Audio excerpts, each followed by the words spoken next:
అప్పుల బాధలు వెంటాడుతున్నాయా? అయితే 6 JVR వారి జాతిరత్నాలు ధరించండి. హాయ్, వెల్కమ్ టు మనం టీవీ.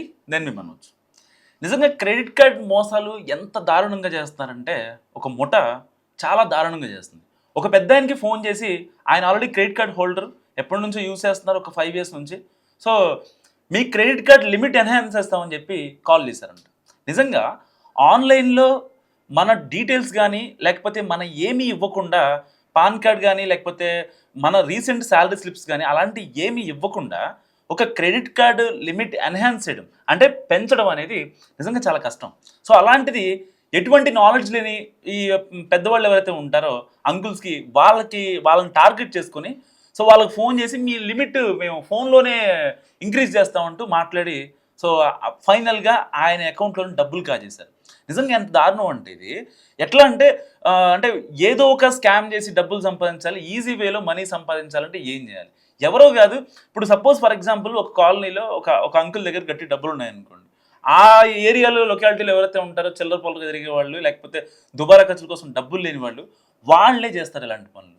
వాళ్ళు ఏం చేస్తారు, ఏదో ఒక యాప్లోకి వెళ్ళి వాళ్ళ క్రెడిట్ కార్డు డెబిట్ కార్డు తీసుకొని ఆ డెబిట్ కార్డులో ఉన్న డబ్బుల్ని ఆ CVV నెంబరు ఇంకా కార్డ్ నెంబర్లు అన్నీ రాసేసుకొని వెళ్ళి వాళ్ళ ఫోన్లో కొట్టుకొని OTP చెప్పండి అని చెప్పి ఇలా ఫేక్ కాల్స్ చేస్తారు. ఏమని, మీ క్రెడిట్ కార్డ్ లిమిట్ ఎన్హాన్స్ చేస్తున్నాము ఆన్లైన్లో, సో వెంటనే ఆ OTP చెప్పండి అని చెప్పి వాళ్ళకి ఫోన్ చేయగానే వాళ్ళు ఏమనుకుంటారు, నిజంగా బ్యాంక్ నుంచి ఫోన్ చేస్తున్నారు కదా, సో ఒకసారి చెప్పేద్దాం అయిపోద్ది, మనకి కూడా లిమిట్ పెరుగుద్ది కదా, రేపొద్దున ఏమన్నా డబ్బులు కావాలంటే అవసరం పడితే గమ్మున ఎవరు మనకే లిమిట్ పెరిగితే అవే ఉంటాయి, ఒకవేళ వాడితే కట్టుకుంటూ లేకపోతే అట్లా వదిలేస్తామని చెప్పి వీళ్ళు కూడా అంతే అనుకుంటారు. సో దానివల్ల ఒక రకమైన పెద్ద స్కామ్ జరుగుతుంది.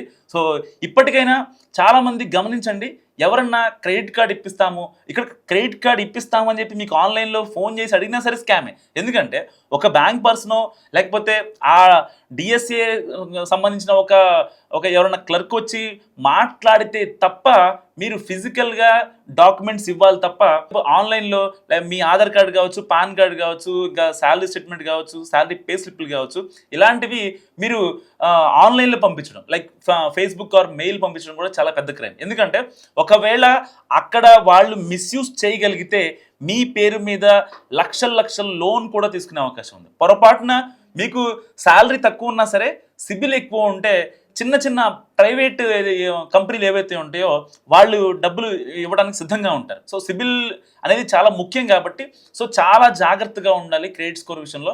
1కి 2 సార్లు మీరు బ్యాంకు నుంచి కాల్ చేస్తున్నామని చెప్పినా లేకపోతే మీ క్రెడిట్ కార్డు లిమిట్ ఎన్హాన్స్ చేస్తామని చెప్పినా సరే చాలా జాగ్రత్తగా ఉండాలి. జగిత్యాలలో క్రెడిట్ కార్డ్ లిమిట్ ఎన్హాన్స్ చేస్తామని చెప్పి మోసపోయిన ఒక పెద్ద ఆయన కథ విందాం ఇప్పుడు. నా పేరు రమేష్, నా జగిత్యాల.